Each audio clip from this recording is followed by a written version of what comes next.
Hello, and welcome to my YouTube channel, Reading Little Blue Books Out Loud While Stoned. In this video, we're going to do part 3 of Little Blue Book number 1215, and it is titled Robert G. Ingersoll, Benevolent Agnostic. And it is written in 1927 by Joseph McCabe. And we are on chapter 3. So, here we go. Ingersoll as an orator. Chapter 3. I do not find that Ingersoll ever confessed it, but I am confident that he must for years have been haunted by the dream that it was his vocation to become a great poet. Every man who finds or fancies a poetic or figurative quality in his speech has the dream at one time or other. And Ingersoll could not but know that his prose, even in the law court, was often prose poetry. The sentence I have quoted from the lecture in 1860 shows it. It fails slightly in the rational control of the imagination or imagery, but it evinces a rich faculty of expressing abstract ideas in concrete pictures, which is the essential quality of the poet. But it is fortunate that Ingersoll did not become a poet, or he would never have been the orator he was. The disciplinary requirements of rhyme and rhythm would have hampered him, whereas the greater freedom of prose, or prose poetry, suited his temperament. There are different types of orators, which simply means speakers of the highest rank, artistic and effective. A Greek professor once said, after hearing Ingersoll, if Demosthenes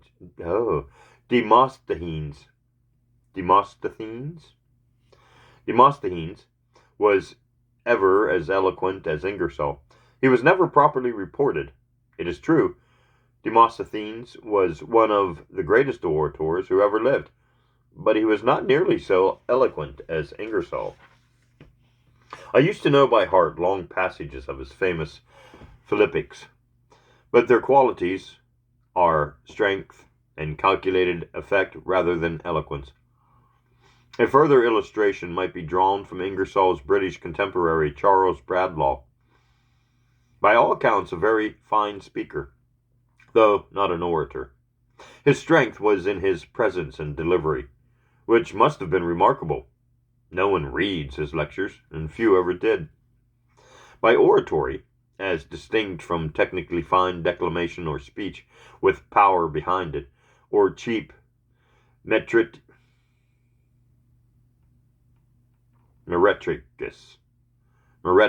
stuff of the Billy Sunday type, which he was I guess you call him a televangelist of the time. It's a big popular preacher. We usually understand speech, finely and powerfully delivered, which has a disciplined poetic quality, and this, which we commonly call eloquence, Ingersoll was the prince of orators in his day. He had in full the other power which the orator must have, the power to make his audience weep in sympathy, laugh in disdain, thrill with enthusiasm for a cause. But what moved men most, what makes his published lectures a treasure of the library, was the strictly poetic quality, the power to express a surging emotion with the simple and varied imagery of the poet. Mr. Clarence Darrow once said to me that to enjoy this was a fashion of the 19th century, that if such an orator was as Ingersoll appeared today, he would certainly not fill the Chicago auditorium. I venture to think that Mr. Darrow is quite wrong.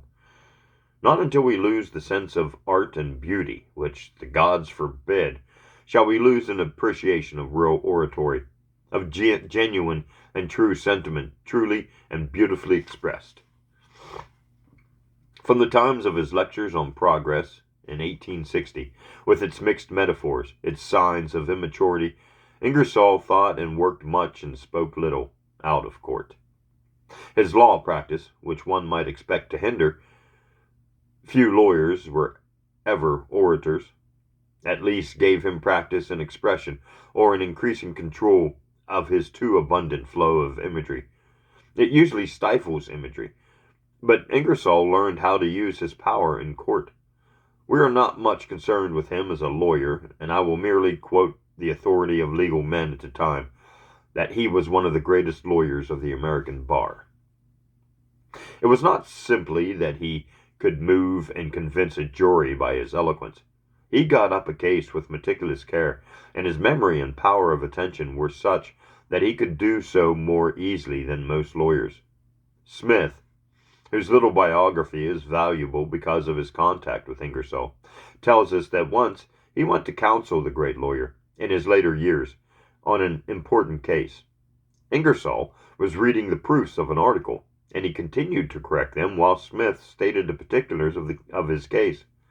Smith was so astonished that he noticed carefully, and he swears that Ingersoll thoroughly corrected his proofs, yet listened to him at the same time so attentively that he at once gave shrewd advice on the case. His memory, moreover, was of that rare quality which turning the page, which enables a man to repeat a long passage after a single reading. As a result, he could get up a case with a thoroughness that made him astonish experts, and that he was a deadly cross-examiner of witnesses, and that he gave opposing counsel great anxiety by his originality. They complained that they never knew what he was going to do. And, with this eloquence, you have a very exceptionally gifted lawyer. But his income from law practice proves that. He was one of the most prosperous of the time. This constant practice gave him ease and discipline in expressing himself. But he did little out of court during the 1860s. In 1870, he delivered his fine eulogy in defense of Thomas Paine, and 2 years later, he gave the famous oration, The Gods, in which he so cleverly transposes a line of Pope. An honest God's the noblest work of man. I think I'll pause right there. A little cottonmouth creeping in. In 1875, he visited Europe with his wife and little daughters. And there was the customary demand for impressions. I'm not sure what impressions means, unless it's his thoughts. When he returned to Peoria, 3 passages of the lecture he gave, on the whole a prosy and talky account of his travels, are remarkable. I should say that they were written at sea, in leisure hours, for it is to me, and I have given thousands of lectures, inconceivable that any man should orate such passages extempore. I may say that I have repeatedly asked old friends of Ingersoll and members of his family whether he wrote out and learned by heart his great speeches, and have received contradictory answers. If he did not so write out and learn, as I believe he usually did, such passages as the 3 to which I refer, he was a miracle of oratory. One is on Shakespeare. He tells how, visiting Westminster Abbey in London, he noticed that the quotation from The Tempest on the pedestal of the statue of Shakespeare was piously curtailed. They had omitted the last 3 lines, which have a skeptical note. We are such stuff as dreams are made on, and our little life is rounded with a sleep. Ingersoll says, but I thought, while standing there, how much greater were those few lines than the cathedral itself. Ignorance and strength can pile up rocks to the very skies, but only a great genius can say in a few words that will outlive all the cathedrals upon the breast of the earth. It's true. This I would take to be spontaneous. It is not temperate. But the long passage which follows is a masterpiece. In some 500 or so words, he reviews all the chief characters of Shakespeare's plays, so gracefully and aptly describing each that you lose sight of the large and intimate knowledge of the great poet which he displays. Later he comes to Dickens, the only novelist fit to put on the same page with Shakespeare, and again He marshals all the famous characters of the master's novels with an unerring delineation of each. Of Burns, he says little, because he had lectured on Burns. Pardon me. These three were his gospels, his inspired writers.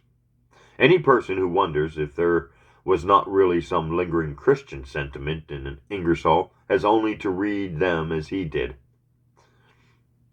To imagine that the Sermon on the Mount, rather than their warm emotional humanism, Shakespeare was almost certainly a skeptic, Dickens barely a Unitarian, and Burns an open rationalist, inspired Robert Ingersoll is quite incredulous. The third passage of the lecture has become famous, and if I am to reproduce here any sample of Ingersoll's eloquence, I choose this. It expresses the feelings he has as he stands before the stately tomb of Napoleon in Paris. He reviews Napoleon's achievements, as a historian does, and then, and I said, I would rather have been a French peasant and worn wooden shoes. I would rather have lived in a hut with a vine growing before the door and the grapes growing purple in the kisses of the autumn sun. I would rather have been that poor peasant with my loving wife by my side, knitting as the day died out of the sky, with my children upon my knee and their arms about me. I would rather have been that man, and gone down to the tongueless silence of the dreaming dust, than to have been that imperial impersonation of force and wonder known as Napoleon the Great.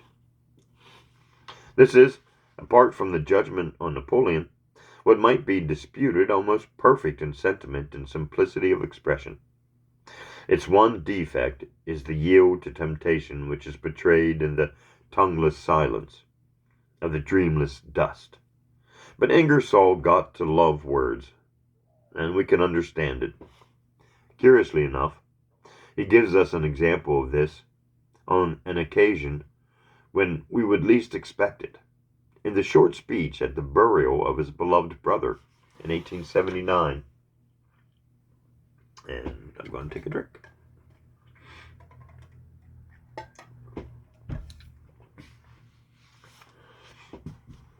He climbed the heights and left all superstition far below, while on his forehead fell the golden dawning of a grander day.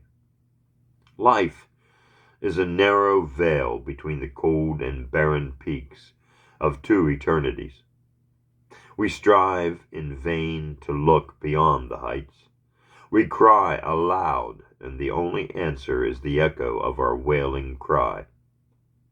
From the voiceless lips of the undying dead there comes no word, but in the night of death hope sees a star, and listening love can hear the rustle of a wing. Very beautiful and nearly perfect, but the last sentence has no meaning. If a group of rationalists were minded to carve this passage on the pedestal of a statue of Ingersoll, they would omit the last two lines as apt to mislead. They recall at once the one religious line of Byron's grand Thanatopsis? Yeah, Thanatopsis? I don't know. Someone correct me. Sustained and soothed by an unfaltering trust. The preceding sentence, by the way, seemed to show that Ingersoll had read Tennyson's In Memoriam, and it is not unlikely that the narrow veil between the two eternities was copied, modified in the best phrase of W.J. Byron's last speech. Even preachers, as we shall see, have freely borrowed their purple patches from the pages of the great infidel whom they slandered. What speaker in the world would not envy that perfect line? On his forehead fell the golden dawning of a grander day. Even the superfluous words of some of Ingersoll's periods or what seemed to us in cold print superfluous must have actually been part of the magic of his oratory when they rolled from the vibrant lips of Ingersoll. He had, as I said, a love of words, and his audience appreciated it. An Illinois lawyer wrote after his death, "He played with words as a child plays with flowers, an artist with the keys of a piano. His voice now painted word pictures of tender thoughts, anon sent forth grand harmonies that shook the souls of strong men and insensibly drew them close and closer still to the matchless orator." The final epitaph is no exaggeration. What he describes, from experience of it, is oratory of all types blended in one man. His tenderness of sentiment and truth and beauty of expression you can still read. Of his other qualities, the witness tells unanimously. The Peoria Bar Association formed a committee after Ingersoll's death to give fitting expression to their sentiments. These lawyers wrote, "When he spoke from the public rostrum, the heavens seemed to thunder and the lightning to flash." Henry Ward Beecher, who knew something about oratory, introduced Ingersoll to an immense Brooklyn audience in 1880 as the most brilliant speaker of the English tongue of all men on this globe. And none that ever approaches him has appeared since. The test is, read his lectures. Ingersoll became an orator in a year as far as the general public were concerned. On June 15th, 1876, the Republican National Convention met at Cincinnati to choose a candidate, and Ingersoll was there. He was known, certainly, for Blaine himself asked Ingersoll to nominate him, and when he went on to the platform, there was a surging fury of acclamation, the press says, which lasted 10 minutes.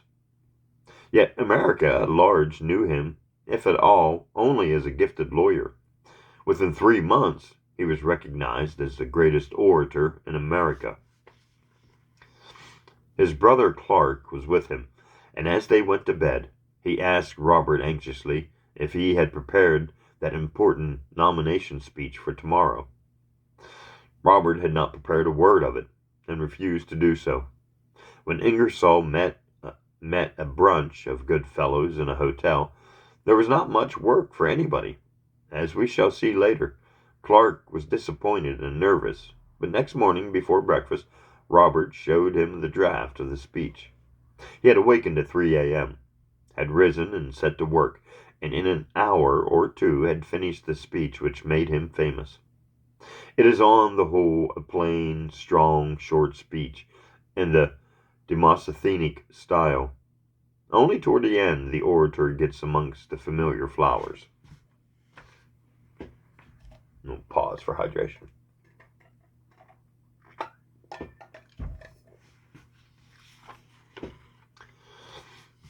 And here's the speech, apparently. Prosperity and resumption, when they come, must come together. When they come, they will come hand in hand through the golden harvest fields, hand in hand by the whirling spindles and the turning wheels, hand in hand past the open furnace doors, hand in hand by the chimneys filled with eager fire, greeted and grasped by the countless sons of toil. Pretty powerful. One knows painfully how the average politician would tell the economic truth which Ingersoll thus expresses. But on the whole, it was a strong, terse speech, powerful from its delivery. The effect was like that, later, of Byron's Cross of Gold. Ingersoll became the orator of his party. During the next 4 months, we find him all over the states. The Chicago Tribune said his voice was the trumpet call from Maine to California. His fame went ahead of him, the press everywhere hailing him as the greatest orator in America. By October, we hear of a crowd of 20,000 persons at Elkhart, a place never before heard of. In Indiana, swarming from all quarters in special trains to hear him. A fortnight later, he was in Chicago, and the exposition building could not find room for all who wanted to hear him. He had a packed and enthusiastic audience of 50,000. His heart was in his work. His party was, he thought, facing a grave crisis, and that, for him, meant a crisis for his country. It was, he said, the midnight in the history of the American Republic. Whatever one's political judgment may be on that, Robert Ingersoll rendered mighty service, above all others, by his oratory. Next year, it was proposed that he be rewarded by an appointment as ambassador at Berlin. The clergy howled, and the politicians whom he had helped grew prudent.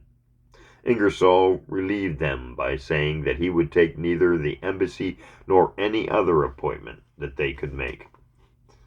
11 years later, when the National Republican Convention met once more in the Chicago auditorium, Robert Ingersoll was, for the only time in his life, refused a hearing. Heaven forbid that I should suggest that politicians are ungrateful. You see the painful dilemma of the poor man. Ingersoll was worse than an infidel.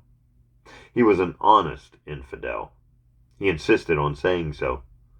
Competent judges maintained that, had he consented to conceal his rationalism, he might have become president. He refused to conceal it, and he became a political outcast. And, to crown the irony of it, the politicians deemed him a fool for honesty, and the preachers of honesty insisted that he was a knave. How long will grown-up people tolerate the antics of these two? But first, let us see a little about the rationalist creed for which Ingersoll was prepared to make such sacrifices. And that is the end of chapter 3. And let's see, how much is chapter 4? Let's go through the pages. Chapter 4. Yeah, let's see. Nope, I think we'll stop there. This will be a shorter one. So, this is the end of part 3 of Little Blue Book number 1215, titled Robert G. Ingersoll, Benevolent Agnostic, written by Joseph McCabe. Thanks for listening. Join me in part 4.